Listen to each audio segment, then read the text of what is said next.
we're going to talk tonight about the tarot card number 2, the Priestesse. So the Priestesse is the wife of the magician, or the wife of the priest. Yes, the magician's wife. And so what we have here is the beginning of an unfoldment. So the father is Kether in the Kabbalah. This is the very top of the Kabbalah here. There's Bina, and that's going to be our next tarot card there.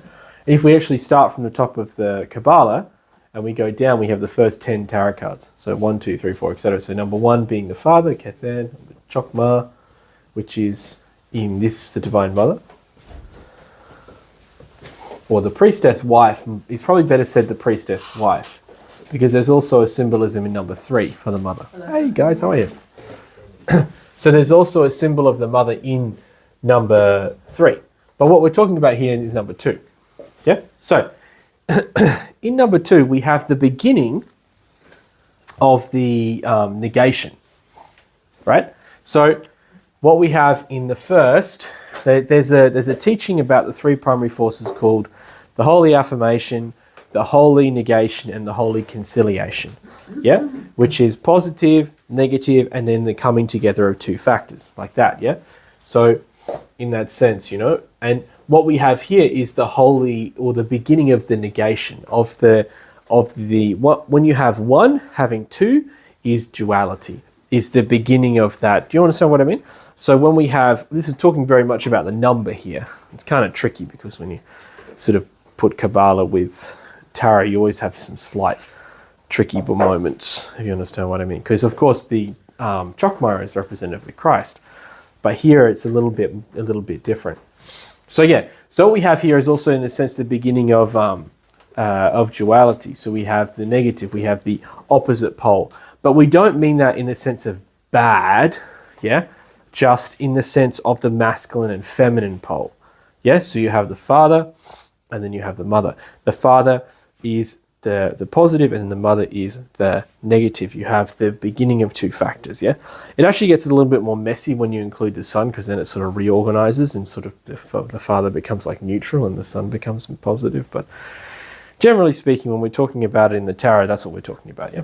So we have the beginning of this second part coming in, and in doing so, it's like the gender of the father is revealed, if you understand what I mean. Yeah, because she unfolds from him. I don't know if that makes sense.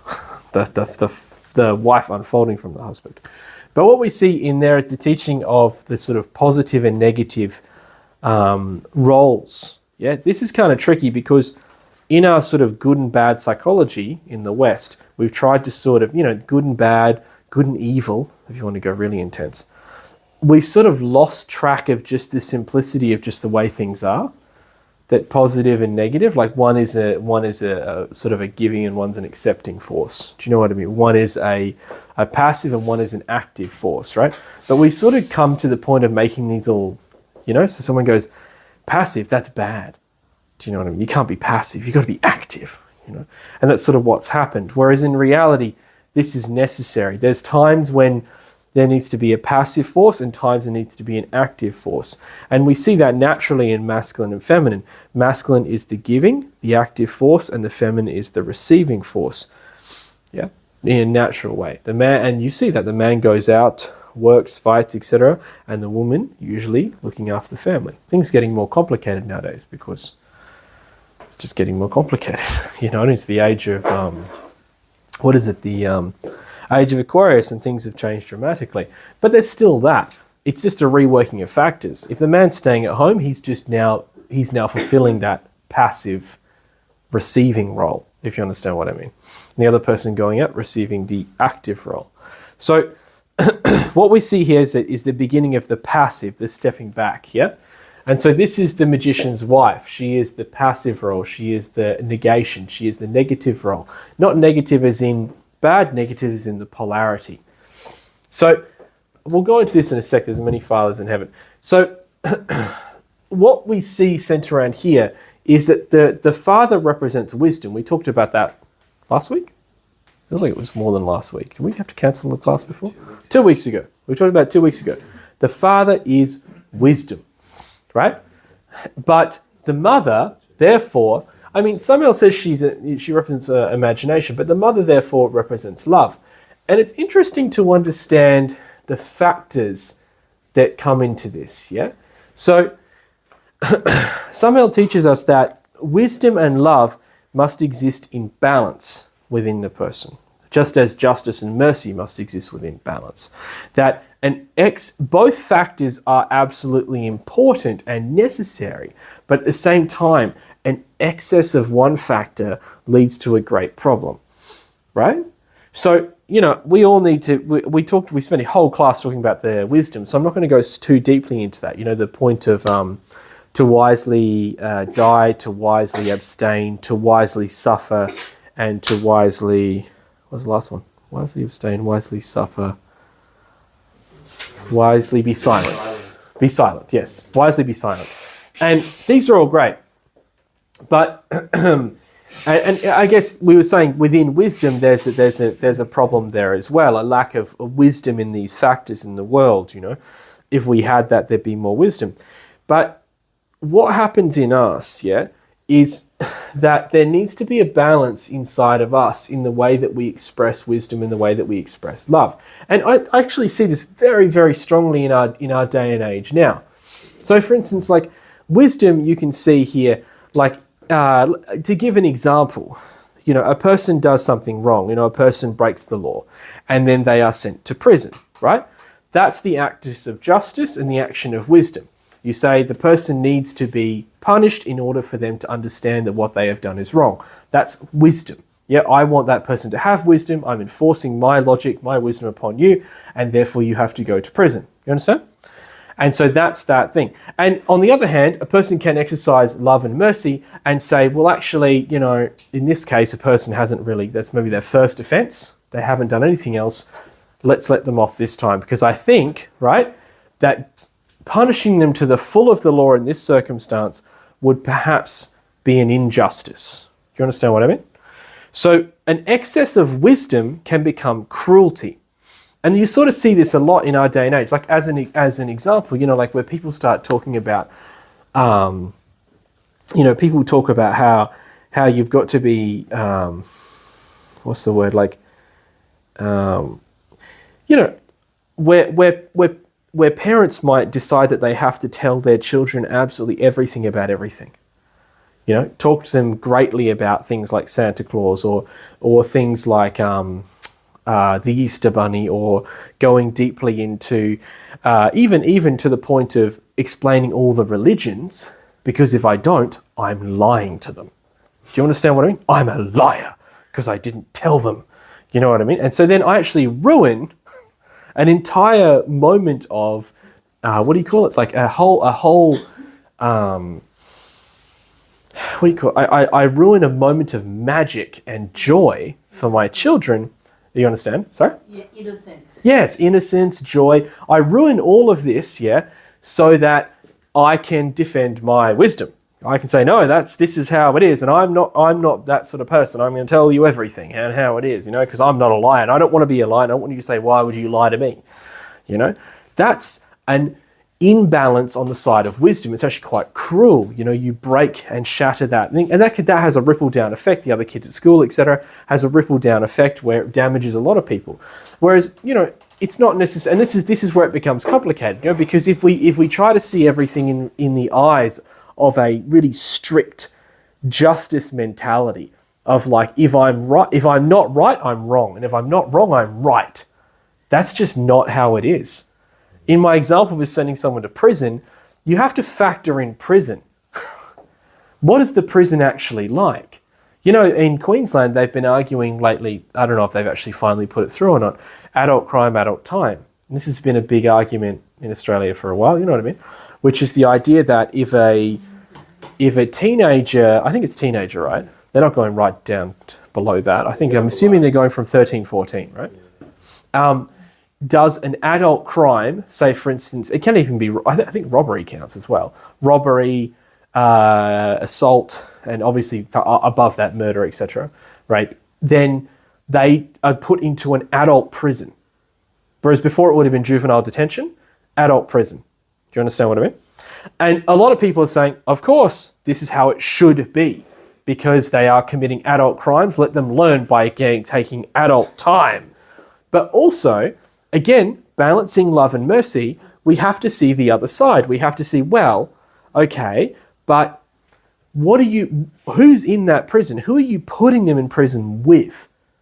Do you understand? You're putting them with a bunch of men who are quite horrible, who treat each other really disgustingly, who commit crimes against each other every day.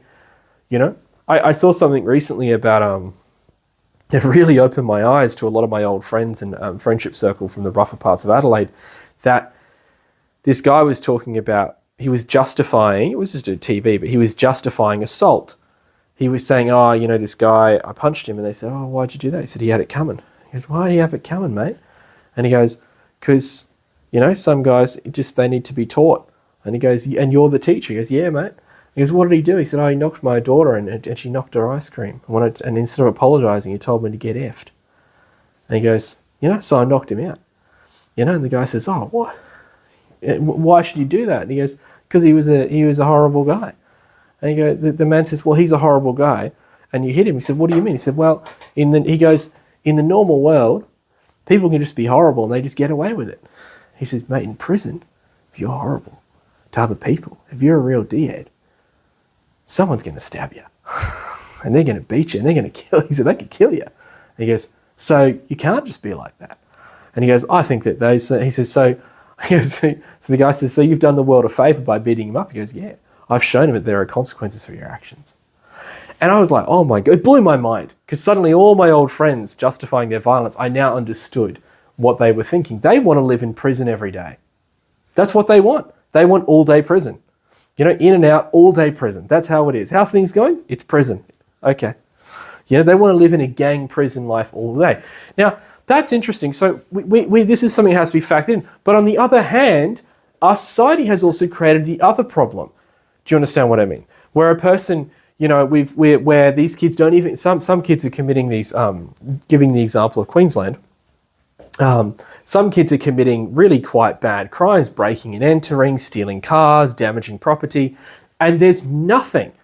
They don't even go to detention. There's literally no consequences for their actions whatsoever. That is out of balance of love, where I'm actually too merciful and I'm giving over too much. This is very common now in the, the gentle parenting era. Exactly the same thing. I saw a kid have an absolute temper tantrum, screaming meltdown on the street, and then the person just hugged them, and I was working next to them. They hugged them for 5 minutes. 5 minutes of hugging. And I was like, far out. What happens when you get your first job at Macca's and you have a problem with the boss and you scream at the boss and he doesn't give you a 5-minute hug? How is that going to work? And say you're loved? It's not the right time. If we're like that, and it's funny because everyone carries on and goes, oh, the Japanese are so good, their kids are so so behaved and they everything. It's because of their gentle parenting. No. Bull! I've been talking to them lately. I've been watching things. There's no way. They're exactly the opposite. They're like, how dare you? That's right. How dare you do that in public? You know what I mean? You know what I mean? But there has to be balance. You understand? There must be balance. There must be balance. On the other hand, the same thing, you know. The kid drops the spoon off the table, and we're like, "That's it." I mean, come on. That's again, it's an imbalance. Yeah, I'm becoming cruel, and there must be a line. You can't, and no one can tell you where that line is. No one can say this is exactly where that line is. It doesn't matter how much Instagram you watch. It's never going to show you the fine line of parenting, even though a lot of people seem to think that. That's insane. No way. You have to figure it out yourself in yourself, working upon yourself. You have to find the line of wisdom and love within yourself. And how are you going to find it? By working on the ego. It's the ego that creates the problem. It doesn't matter how many different techniques you use, how many different ideas, whether it's parenting, whether it's dealing with people at work, whether it's the government. This is the same thing, you know. People are always talking about things in the government. They go, oh, they should do this, they should do that. They shouldn't allow this, they shouldn't allow that. And it's always this same argument, yeah? And you know, as I said, there's interesting things. You know, I know, like when we were talking a bit about prison before, I remember hearing growing up about sort of prisons that they had in some countries where they had actually really perfected the art of, what's the word, reforming? Is that the word? Reforming? Rehabilitation. Where these prisons were actually like quite beautiful. They're actually really lovely. They had like nice gardens. They had really nice gardens, and they had, like they actually taught the people. They gave people education. They taught them about music. They gave them cultural education, got them to read, all this sort of stuff. And I remember hearing people, my friends talk about it when we were growing up, and they're like, oh, that's ridiculous. You just want to go to prison. And I'm like, well, yes and no. Because if you were culturally reformed, no, you wouldn't. Because you then would know what you're doing, and you wouldn't want to do that anymore. You would then be reformed. You want to go off in society and live your own life now that you have the means to do so. Do you understand what I mean? Whereas actually putting a person through that is actually going to fix them. Whereas if you throw a person into a giant toxic waste pit, like an actual garbage dump of humanity, and then expect them to somehow just feel better, that's just insane. That's actually crazy. And that's why you see so many people, they come out of prison. What was it, Stu and Johanna? Stu and Johanna found a bag in Mullum on the street, and it had some weird, so I had like, it was a kid's, out of fundies, had a kid's doll in it, a plane ticket to somewhere, and something else, some money, I can't remember. And they went to hand it in. And it was a bit of a weird assortment of stuff. And they went to hand it in, and they said, it was for a guy who just got out of prison, and the ticket was so he could go visit his daughter or something. I think it was how it was. And I don't know what the doll's about. It was a bit weird. And then, but they said, don't worry about it. He's already been put back in prison. Yeah, and he just got out that day. Yeah, the reoffend rate's huge. Yeah, but like the same day reoffend, that's hectic. Because so he just got out, bought a plane ticket, and went straight back in. So it's an anxiety attack they have. So yeah, I've had some experience, but what will happen is that they panic in society, so they'll deliberately go and reoffend within 48 to 72 hours just to get put back in where they know what's going on. They know what the daily routine is. They know how life works inside there. Like the Shawshank Redemption. Yeah, it's like that. I had a younger brother who got put into the wrong, got accidentally misclassified. And he went in and did some time, and they classified him, they put him in maximum security in Shearwater in the orange jumpsuits with the serial killers. Accidentally, because someone ticked the wrong box. Far out. But it took me 3 months. I had to do it, but just this game of wisdom versus love was really interesting to watch that play out, because it was all the judges. I had a panel of them. Half of them were like, this makes no sense at all. Like the love was coming through, and the other half were like, yeah, but we can't admit this F up, and we can't. You can't rewrite a classification. It's against the way things are done. So it was just really interesting to play out, watching that occur, watching that balance occur. That's full on. Full on. Yeah. We got him out of there and got him to the garden prison, which was much better. Yeah, that's nice. That's really good. Oh. Yeah, but what you see, as I said, is there's a huge imbalance. And I've been giving really strong examples of this, but we have to see it in our daily life, yeah? There are times when we must be just. There are times when we actually have to come down on people about things, where we have to say, this is not right, this isn't okay. You know what I mean? Because if that's the case, that's like saying, you lend the dagger to the guy who stabs your wife. I mean, that's insanity. Yeah. But this is literally how it is. There are lines where we have to be just, where we have to say, no, that's not okay. No, it can't. Like if you're working a job and you're being fleeced, you're actually not getting paid properly for what you're doing, you have to actually stand up and tell the person that that's actually not okay. My father taught me that growing up.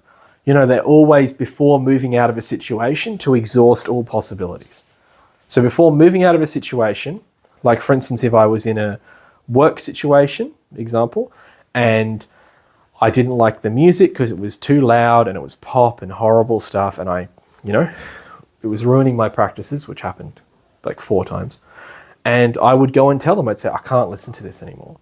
But I'd say, Dad, I just need to quit. I just got to get out of here, And Dad would say, no, go and tell them. Tell them. Say, look, I'm sorry, I can't deal with this music anymore. Can we turn it off, or can we put some classical music on? Yeah. Or can we, you know what I mean? Or can we do something? And, you know, sometimes they did. They actually did. I had a guy who just moved the radio to the other side of the shop so it wasn't directly over where I was standing. And that was actually fine. And I lasted for another good year there. And so, you know, we actually sort of have to see it. It's the same thing. It's like, you know, we actually have to sort of look at a situation and make sure we've actually exhausted all possibilities first. So can I actually sort out my own psychology before changing it? I knew the same thing about a guy who was a chef, and he wanted to really change industries because he was, you know, a chef. He was angry. It's part and parcel, you know. He was just really angry. And so he wanted to leave that. And then he actually had an experience. He had an experience where his being told him, don't leave that. Learn to work on your anger. And amazingly, he said he did. And he actually got over it. Yeah, so my friend was in this situation where, yeah, he was getting really angry and he was full on. He stabbed a guy at work. You know what I mean? He stabbed a guy with a knife once, and he'd been through quite a bit. He was a pretty intense sort of dude. And he had a pretty hard job. He was the head chef at the entertainment center, which is a big deal. You're talking like hundreds of meals when he's doing stuff, you know? Sorry? Still stabbing someone. Yeah. Oh, mate, these guys are crazy. But I've been threatened by a chef with a knife before. But anyway, he was really, really upset. But he stuck with it, and he changed chef jobs lots of times, just had a rage and left. This time he stuck with it. And after he stuck with it, he finished up, and then he actually was quite fine. He was working this job, and it was all going fine. And he stopped having the problems with all the people. He stopped having problems with the wait staff, stopped having problems with the owner. And everything was kind of fine. He was quite happy. And then he got offered this just much better job. You know, it was like, I think it was about 1.5 years, 2 years later. And it was to sort of transition into at the time, the caring industry. But on quite a good wage, very good hours that worked really well for the Gnostic Center he was running. And it was perfect, you know. But had he have gone off, you know, earlier, he might not have been offered that position, you understand? And not to mention, he couldn't really move into the caring sector if he has an anger problem, because it doesn't work. Yeah, when someone specifically emotionally attacks you, etc., constantly, you know, yeah, chefs don't often make good carers. But anyway, let's continue on. So, as I said, so he actually exhausted that situation within himself. So first he actually saw and looked at that situation and looked at his own psychology before moving on. You know, because this is a very common thing. As I said, we can find ourselves just wanting to constantly change my job or my living situation. Living situation the same. I may have a problem with one person in the house, or something I may have a problem with, you know, whatever. I mean, when it's your kids, you've got no choice. You know, you got a problem with your kids, and you go, oh well, you know, I just have to throw them out. You know, I can't do it anymore. I just have to get rid of them. They're too bad for the work guy. You know, they're acting up. Got to go. Do you know what I mean? So. No, so there's a point. You understand what I mean? I've got to throw my kid out. What's that? He's going to adopt me so he can get his super out. That's funny. Anyway, so as I was saying, this needs to be in balance. Too much wisdom leads to a cruel person, you know, and this is hard because we feel this way a lot. That's why you often do see this. Naturally, this does tend a little bit more to the masculine, not always, but a bit more to the masculine side and a little bit more to the feminine side. You know, where you sort of see the, you know, the lady, it's like, my dad told me an example once. It was like, it was on TV in the 90s and some guy got, you know, caught. He's like a serial killer and got put in jail. And they interviewed his mum, and she goes, oh, you know, I understand he's done some really horrible things, but he's a good boy deep down. He's a good boy. And it's like, no, he's not. No, he's not. He murdered people in a very specific way. You know, first-degree murder. He actually calculatedly killed them and tortured them to death. He's not a good person, you know. So this is the issue here. You know, there's an imbalance inside of that person. I'm letting too much go, you know. And this kind of can extend, of course, you know, to many egos and many defects, even in ourself. You know, too much wisdom, we can be really hard on ourselves unnecessarily, beating ourselves up, etc. Too much love, and we just end up making pampering ourselves, and we become really slack and useless, and our discipline just fades away. So there must always be a good balance. Yeah, that's it. So seeing the mother come in, that force of love comes in, and we have to see now love and wisdom. And that's what you're going to see a lot in this tarot card. You see this these two factors always coming in, the second factor, so love and wisdom. And she's holding in her hands the wisdom. She's veiling the mysteries. The occult science is in her little, in the teachings right there, you know. And she is the symbol of love, but she's holding in her hands wisdom. She's got around her the black and white columns, Jachin and Boaz, which represent the pillars of the interior temples. In fact, if you go to the temples in the internal worlds, if you go to a temple in the astral, you're going to find the white and black pillars, Jachin and Boaz, that are actually saluted as you walk into the temple behind the guardian. So sitting on the inside of the temple, we see therefore that the occult knowledge and the mysteries are hidden in the initiations. So to tear the veil of Isis. So what we see in here, right, is she's got this little veil. You can sort of see it just there at the very top here. And it's a little bit hard to see because it's a veil, so it's see-through, which is complicated, as it were. And so she's got this little veil, the female master. She's got the little kundalini awakened to, the symbol of the awakened fire on the top here, like that. She's also got the crown of 4 points, 1, 2, 3, 4, which represents the mastery of the four bodies. And that's linked to the sacred bull Apis, which is it's another symbol of the father. But the solar disc in the middle is actually a snake humtuming its tail, which is another symbol of the mother. So we're getting this sort of constant mother and father united here.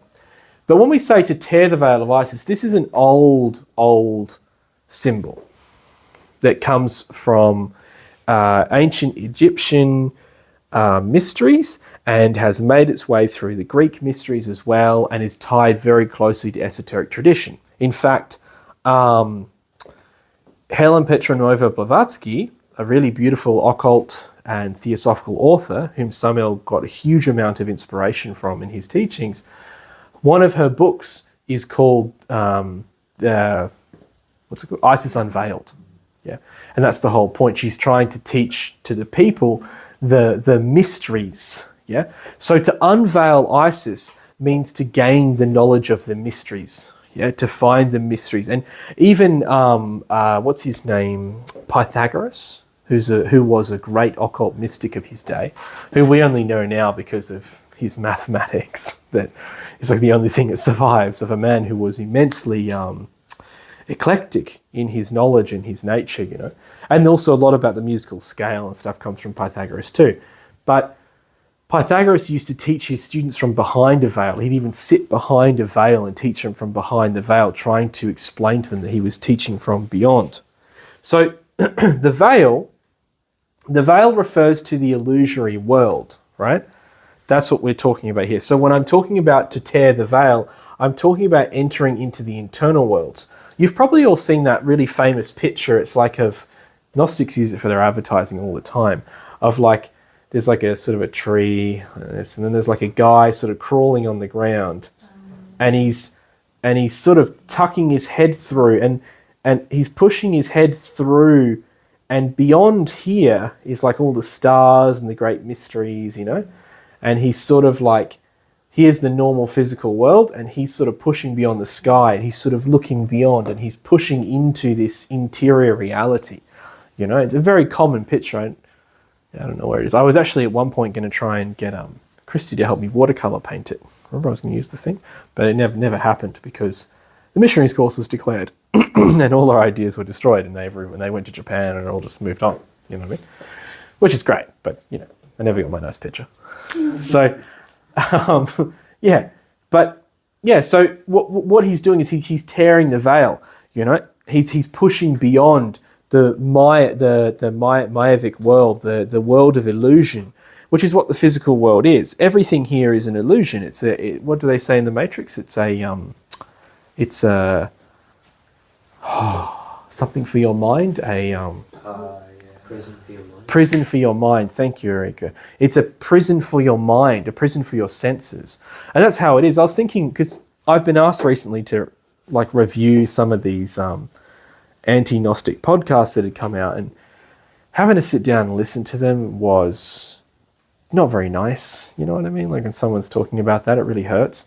And just someone asked me to do it from higher up in our group. And I felt all that skepticism coming up inside myself, because this person's sort of, very upset, and they've had other problems, other things have happened to them, and it's sort of all culminated together, and then of course they're blaming Gnosis. And it's interesting, like when you're listening to that, obviously my own skepticism starts to rise, you know what I mean? And so they're questioning the internal worlds, they're questioning the astral world, they're questioning the experience of the spirit and of the being, you know what I mean? And it can be hard for us, because in accordance with the normal, very materialistic way of thinking that everyone has now, with the very empirical, materialistic way of thinking, we don't accept another reality.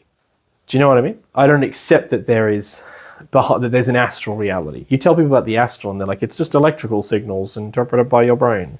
Do you know what I mean? When you tell people, but what about all these amazing stories? What about aliens? What about this other world? Do you really just want to live in a world that's so boring? And they're like, no, I do Dungeons and Dragons and I pretend I live in a world of my imagination and that's fine. And it's like, I don't know, you look pretty miserable. And, that's not the same. It's like, I want to experience that world. I don't want to just make it up in my head. I want to actually go there. I want to experience something outside. If it was all just about the physical world, then I'd feel like I'm living in the box. And the confines are just the corners and my fingers touch them occasionally. I go, well, that's as far as we can go. And that's just horrible. You know what I mean? So yeah, to tear the veil is like the box falling. It's like we're stuck in a box, where the best we can do is touch this. Oh my God, it's a very strange looking human. Let's just remove that. It's like being stuck, and then when the veil comes down, it's the fourth wall break. It's the front of the box falling down, and you're like, wow. It's Plato's cave when the person actually walks outside the cave and goes, the world wasn't just shadows in a cave. There's like a whole world out here. There's a sun, like that beautiful thing that the Kogi Indians were doing, where they would as the teachings here has a lot to do with the Kogi beautifully.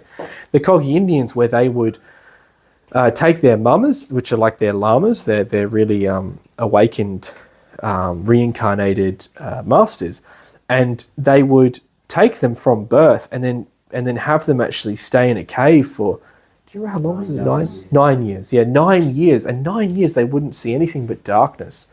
And in 9 years, their faculties would become immense, huge, super powerful, and you can imagine the force. And even the guy doing the documentary had to admit that living 9 years in the darkness, at least coming outside, would be a pretty big impression. He didn't get it. He didn't understand they were doing something in the darkness. He just assumed that people were just keeping them in the darkness so they'd really appreciate the light. And I'm like, come on, man, this isn't Caspar Hauser. Get it together. So. Anyway, but yeah, so what happens is they develop these facts. So what they do is they tear the veil of Isis to experience the inner worlds. All of these, like you find all those like esoteric-y books everywhere. All these theosophical books and Rosicrucian books, and then all of the things that go, and then until you get into all sorts of weird demonology, grimoire stuff, and what's it? You guys seen that movie, The Ninth Gate? You're going through the Ninth Gate with Johnny Depp, and you're going through it all. Looking at sigils and things. All of this is about tearing the veil of Isis. The whole lot. Do you know what I mean? The whole thing is about tearing the veil of Isis. Can you go turn off the thing? It's boiling over. It's all about tearing the veil of Isis, and what's hilarious about these guys is that they honestly believe that tearing the veil of Isis is about finding the right book. And if you ever watched The Ninth Gate, it's an intense film about black magic. It's done by Polanski, so you can expect it to be heavy. But that whole movie is about a guy trying to find, he's sort of finding the true teachings, and he's following all these other guys who look for the true teachings. Do you know what I mean? And they're looking for these books, and there's like 4 different versions of the same book. And one person, each of the different books had a different page, and those pages tell you the truth, and they kind of look like tarot cards, very interesting, and they're going through it all. But then right at the end, he actually finds the Ninth Gate, and it's the woman and it's the sex. It's actually quite interesting, you know what I mean? They actually do that, You remember that? I don't remember it very well now. Come on, it's amazing. He finds Polanski's wife at the end, and she's the ninth gate. It's a hectic movie. It's super black magic, you know what I mean? But spoiler alert. What's that? No, that's okay. Yeah, they find the ninth gate in the end, mate. No, you won't understand it. You won't understand it because there's just a giant fire, and then the woman's naked, and then they do what people do, and they're naked in a fire, and then the movie's just over, and he just goes back to being a weeb, and you're like, what happened? All right. Well, I just gave you the esoteric meaning of the film. He found the teachings of sex. He found the ninth gate. It's the Yesod. Yeah, the ninth sphere. Yeah, this is what we teach in Gnosis. But to tear the veil of Isis is to actually leave the illusory world. It's to experience the void. And these guys, they really believe they're going to find it in some random thing. You know, all of bloody... What's that? You know all that stuff that... those horror things that... What's his name? Not Edgar Allan Poe. Who's the one who does all the tentacle monsters? You know the guy with Cthulhu and that stuff? I've forgotten his name. Can't remember. Forgot it. But he talks about stuff. He wrote about tearing the veil.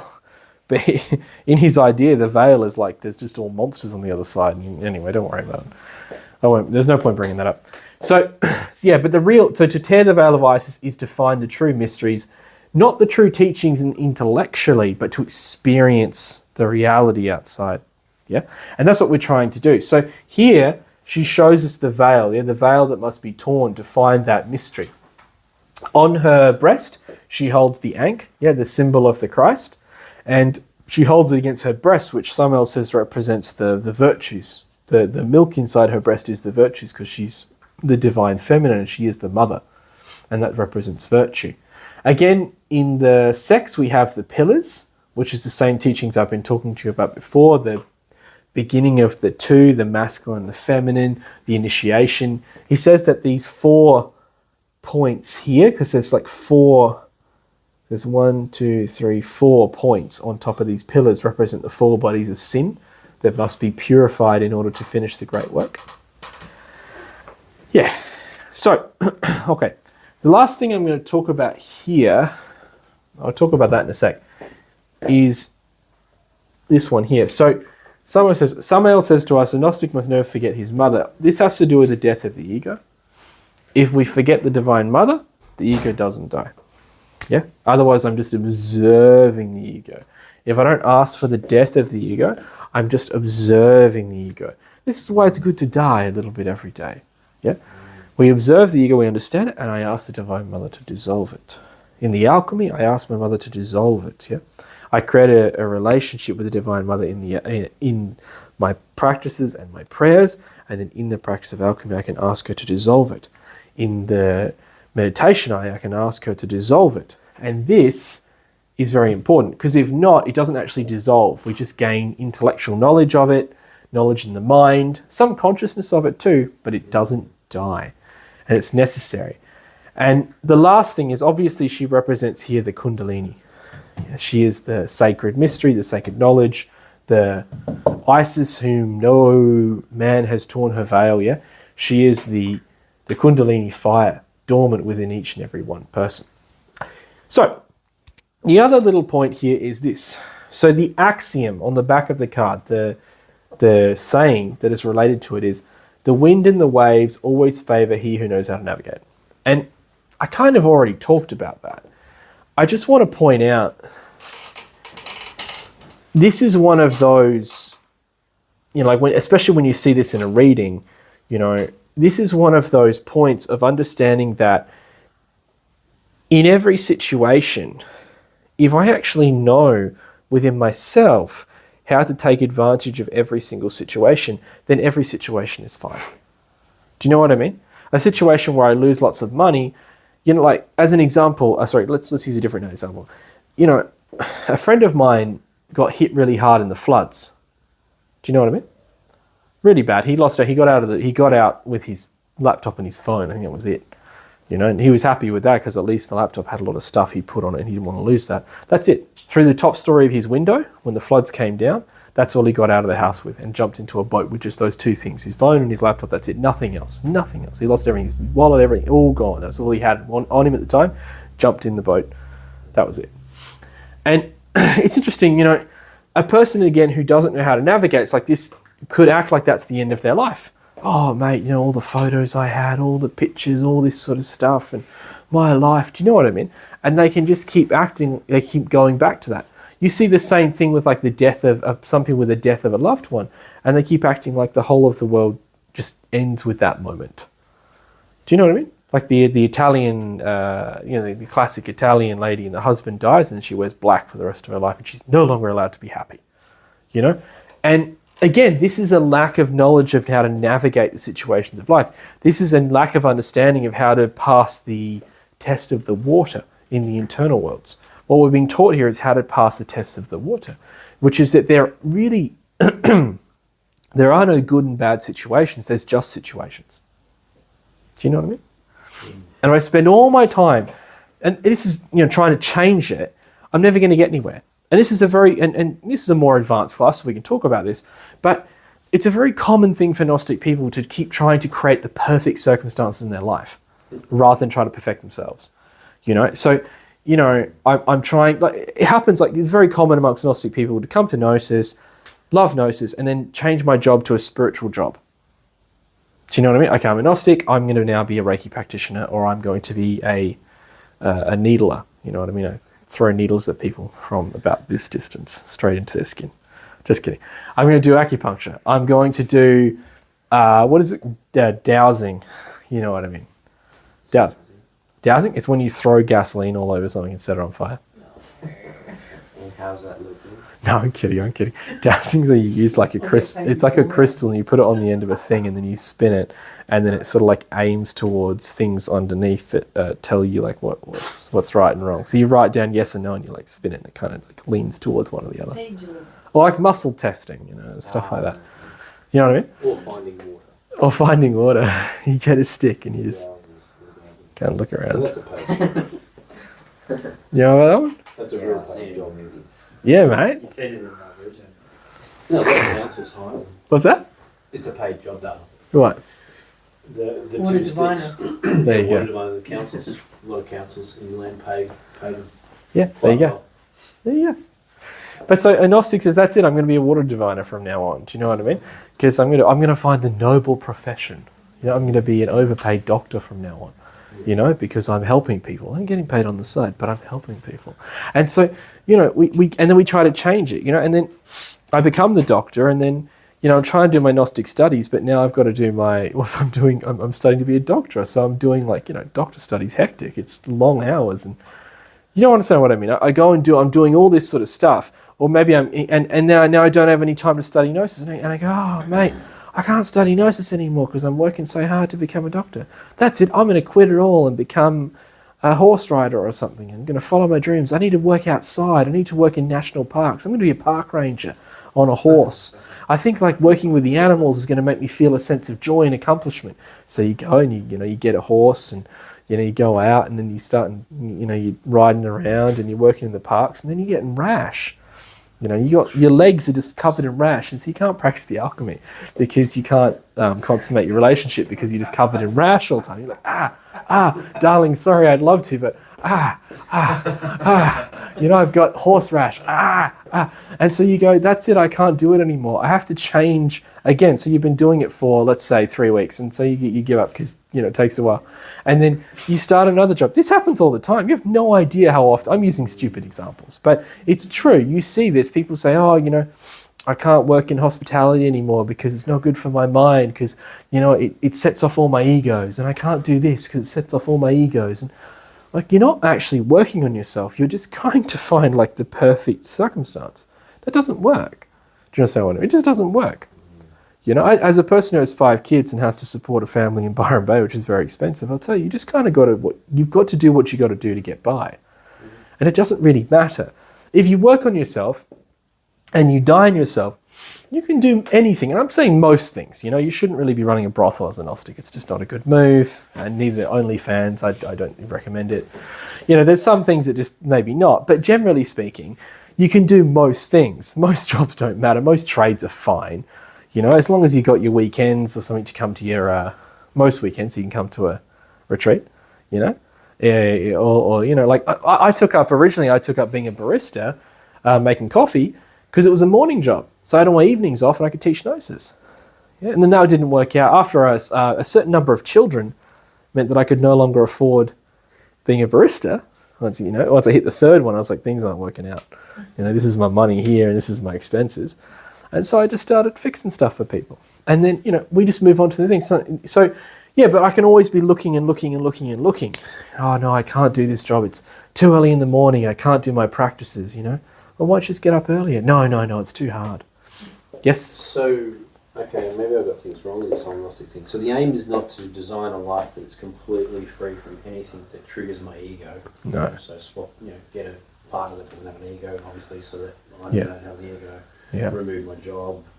You know, ideally be born again with different parents and also siblings, possibly different financial. So that's not the goal. It's more the goal is more the transformation of being in situations that require continual challenge and transmutation of the ego potentially.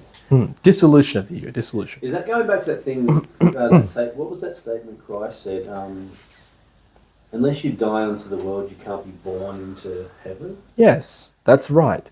What he's talking about there very specifically is like the love of materialism, money, everything. We become so concerned with the world that we don't have any spiritual relation. Of course. This. It permeates the sense that unless I die unto those things that are mine, there's no way I'm going to achieve peace. Yes. Because the next thing that comes along is going to do the same thing again. That's right. Possibly now or next life. Yeah, we need to dissolve the ego day to day. That's the real point. And if I do that, I'm going to be happy. If I day to day work on the egos, you know. It's hard to do that when the other person's wrong. We're going to fight the way.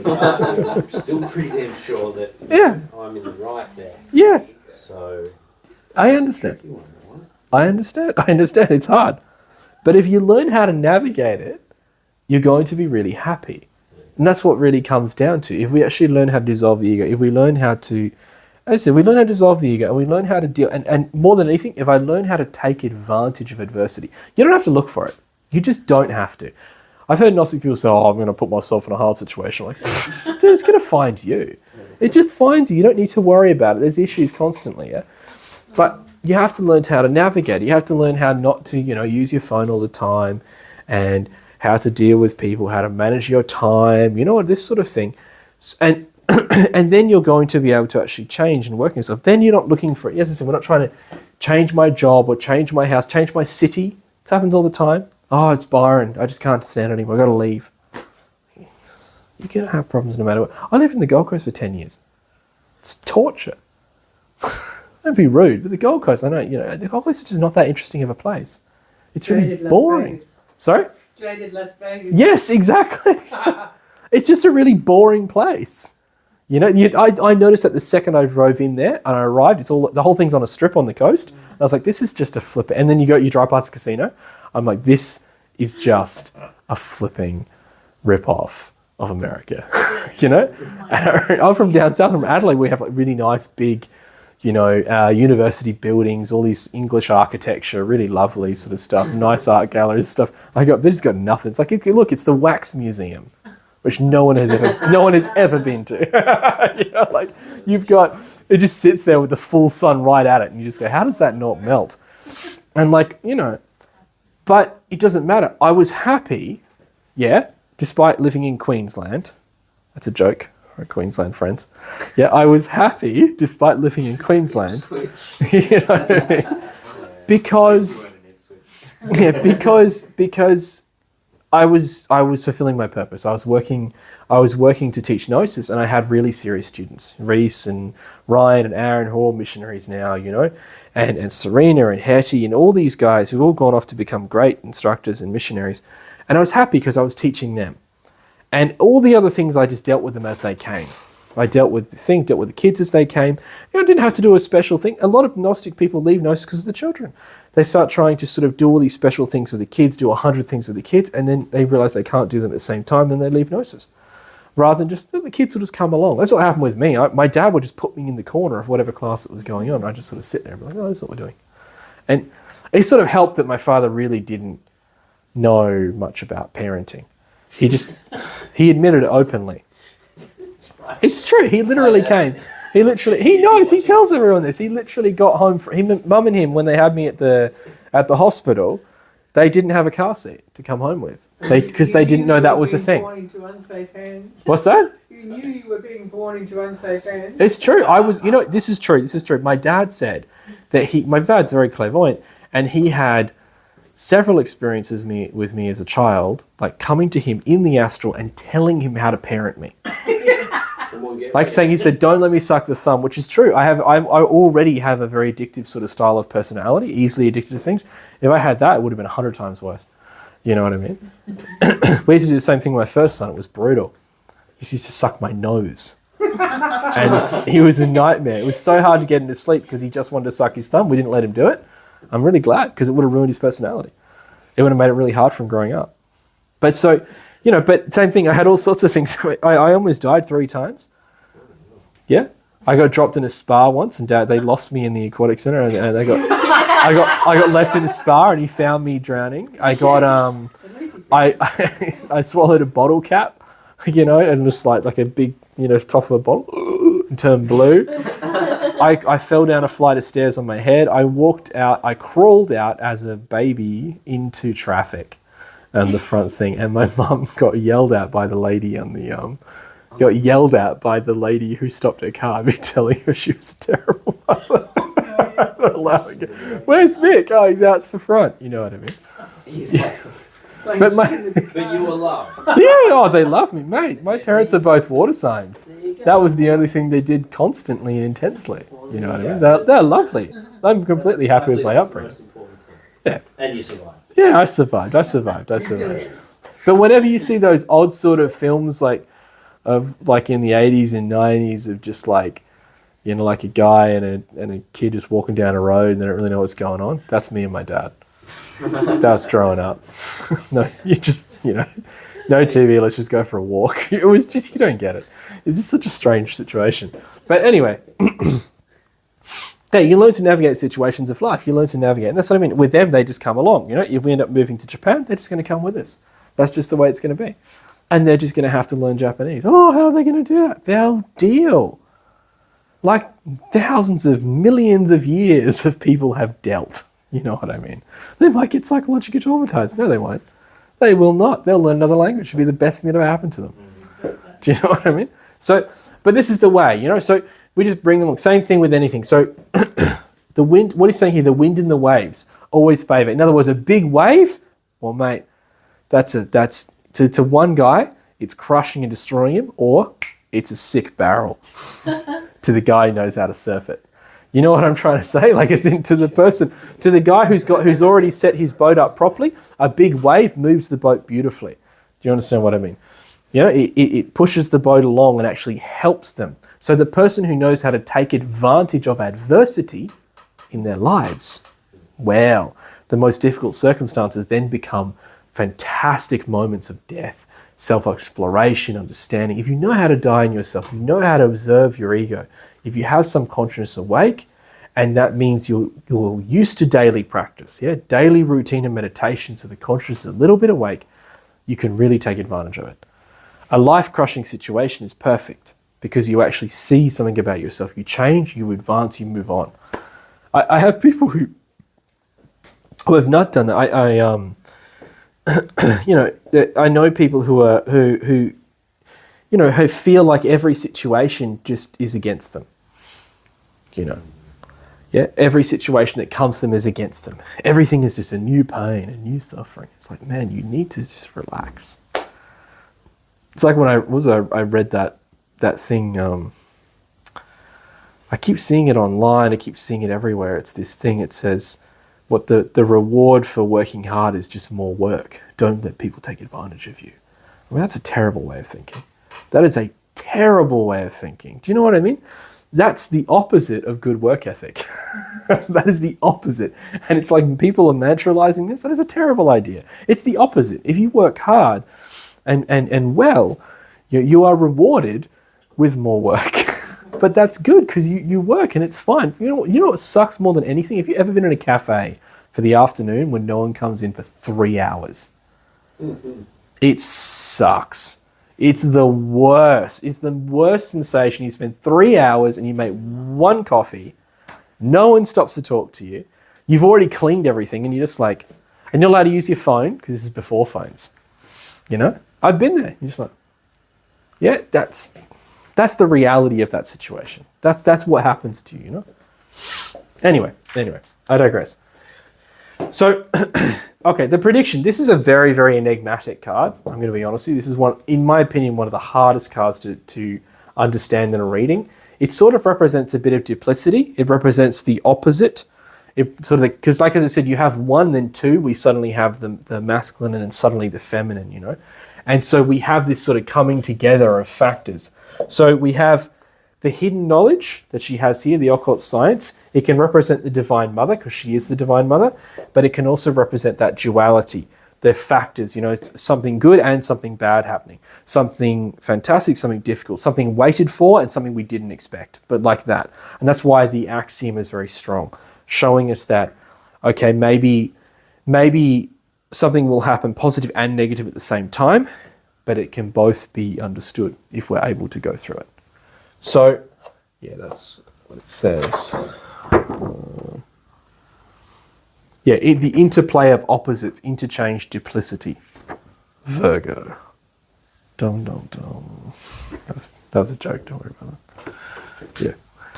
Yeah. Anyway. The Priestesse. The Isis. Yeah. The occult knowledge. Good. Happy? Should we do a reading? Does anyone do a reading? Anyone feel game? I'll do it. You're going to do a reading? All right, guys, can do a reading. Yeah, all right. You said everyone's going to do one by the end of the deck. Yeah, if you want to. I'm not going to force anyone to do a reading, you know what I mean? I don't think that's fair. No. You know? But, yeah. Very welcome to. I like the old tarot. Yes? When you're pulling out the cards, is it appropriate to pull the one where you feel like a certain type of force with when you're putting your hand? Yeah, that's what I do, yeah. Sometimes it's just the one that's on top. Because that's what I do. Yes, it's exactly the same. I always, with me, it's always what, yeah. That's why, like, sometimes people like to sort of spread them out until you get the feeling. If you don't feel it, you're just going to have to deal. But if you do, Yeah. with me, it's always that. Yeah, I always feel drawn to one card. Yeah, not always the odd. Some people are very, very much like, oh, I dropped it. I got to choose it. Mate, that's up to you. Do you know what I mean? Yeah, the old drop. Oh, should I grab that one? Because I dropped it on the ground, so I should probably pick that one. That's got to be the one, you know, because I dropped it.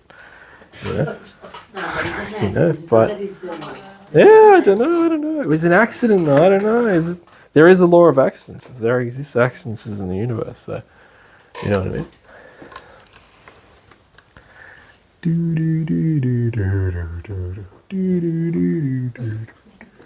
Sorry.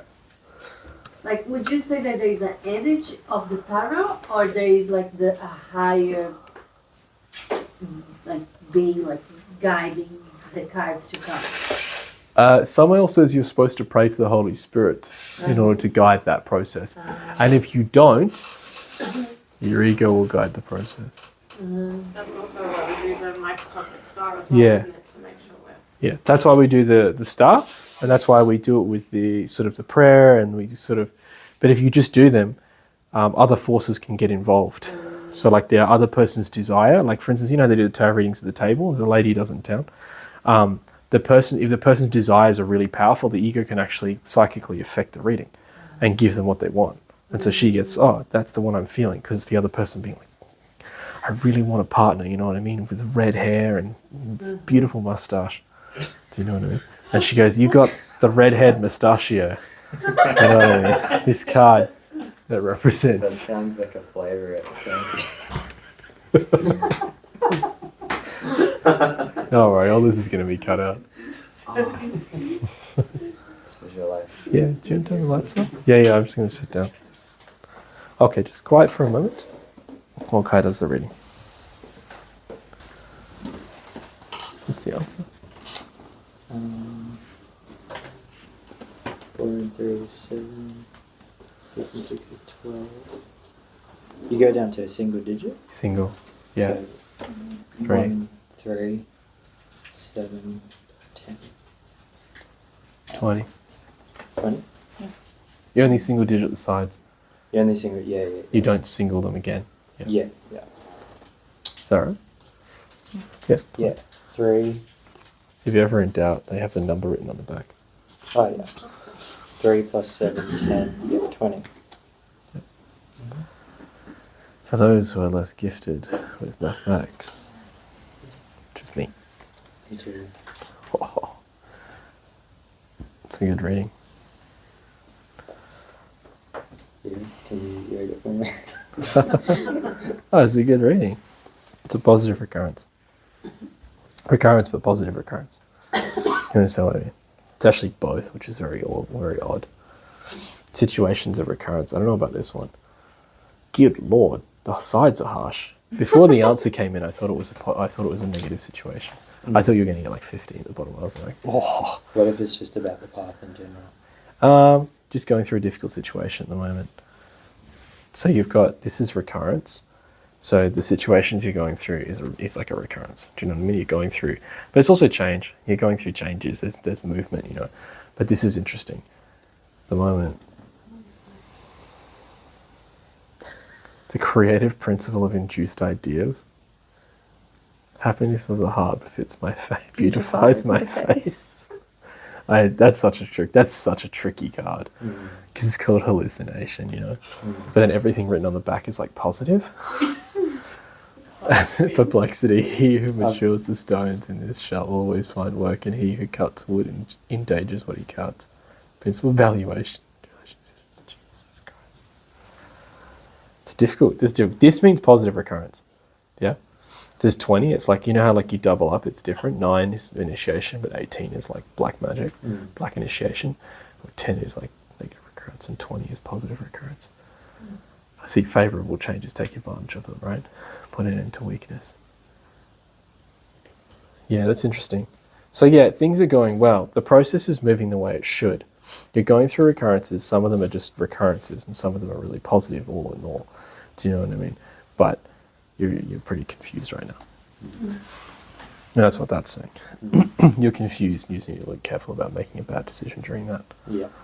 But all in all, the path is going along. It's chugging along exactly as it should, because this is literally the initiations. This is the guy in the sarcophagus, which shows that he's going through the initiations. In the bottom is the pillar that's built that represents the internal church, like the internal mysteries being built, like the church is the internal bodies. And then this is the process of resurrection, and that they're connected. This is the soul outside of the body that is going through those interior processes. So really, this is another card like initiation, but it refers to very positive recurrences. And the ones on the side just show like a lot of confusion. You're obviously very confused right now, and that's because you're going through a lot of just general recurrences. But it's all going in the right direction, so don't worry so much. Pretty spot on. Thanks. It's okay. All right, enough of that.